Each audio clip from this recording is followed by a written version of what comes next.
नमस्कार दोस्तों, कलयुग के चमत्कार संतों की वाणी में आप सबका स्वागत है। दोस्तों, आज हम सुनेंगे कार्तिक मास में सुनाई जाने वाली पवित्र कहानियों में से एक कहानी। यह कहानी हमें श्रद्धा प्रदान करती हैं, हमारा भगवान के प्रति विश्वास को बढ़ाती हैं और कई बार ऐसे चमत्कार हो जाते हैं कि हमारा विश्वास बढ़ने से हमारे घर में सुख, समृद्धि और शांति का निवास होता है।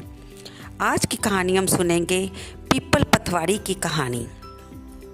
एक गुजरी थी, वह दूध दही बेचकर गुजारा करती थी। जब वह बूढ़ी हो गई तब उसने एक दिन अपनी बहू से कहा कि अब से तू दूध दही बेचने जाया कर। अब वह बहू दूसरी औरतों के साथ दूध दही बेचने के लिए जाने लगी।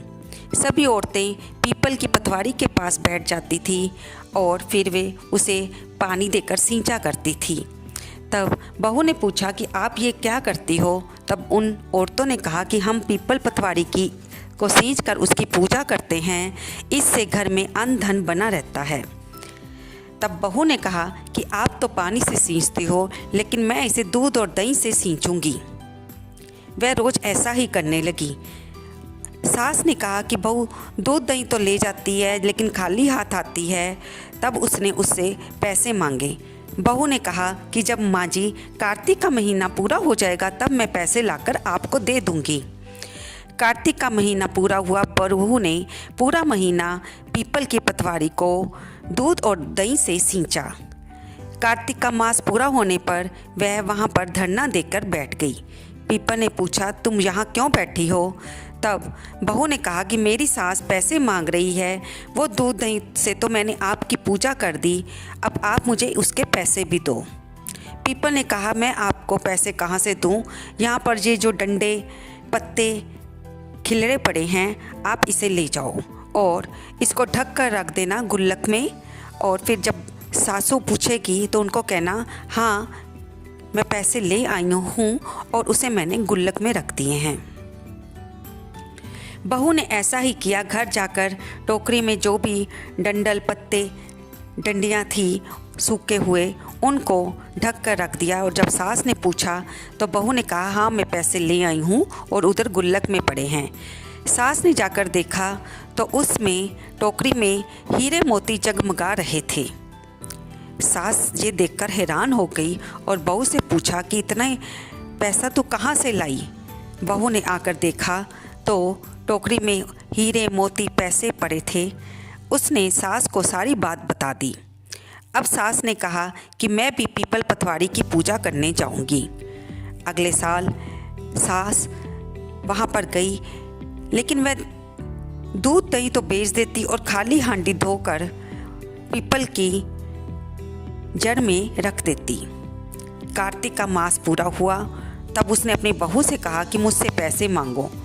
बहू ने कहा कि क्या कभी बहू भी सास से पैसे मांगती है? लेकिन सास के बार बार कहने पर बहू ने कहा, अच्छा मुझे आप पैसे ला कर दो। सास गई और वहाँ पर पीपल के पास धरना देकर बैठ गई।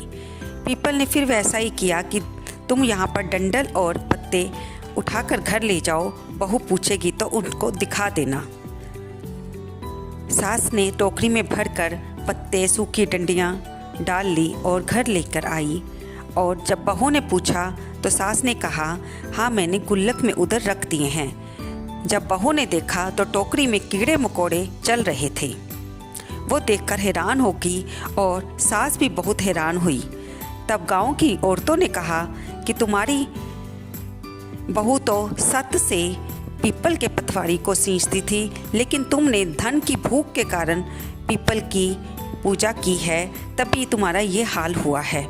अब सास को ये बात समझ आ गई कि उसने जो पूजा की उसके पीछे उसकी लालच की भावना थी, जबकि बहू में ऐसी कोई भावना नहीं थी। उसने तो सच्चे मन से पीपल की पतवारी की पूजा की थी, तभी उसे हीरे मोती जवाहरात और पैसे मिले थे। अब आगे से सास ने भी विचार किया और वायदा किया कि वो भी मन से श्रद्धा से पीपल की पतवारी की पूजा करेगी। तो दोस्तों, ये थी पीपल की पतवारी की पूजा की प्रसिद्ध कहानी, जो कि कार्तिक मास में सुनी जाती है, कही जाती है। इस कहानी को सुनाने वाले, सुनने वाले, हुंकारा भरने वाले को भगवान फल दें, पुण्य दें और उनके घर सुख समृद्धि अन्न से भरे रहें। धन्यवाद दोस्तों।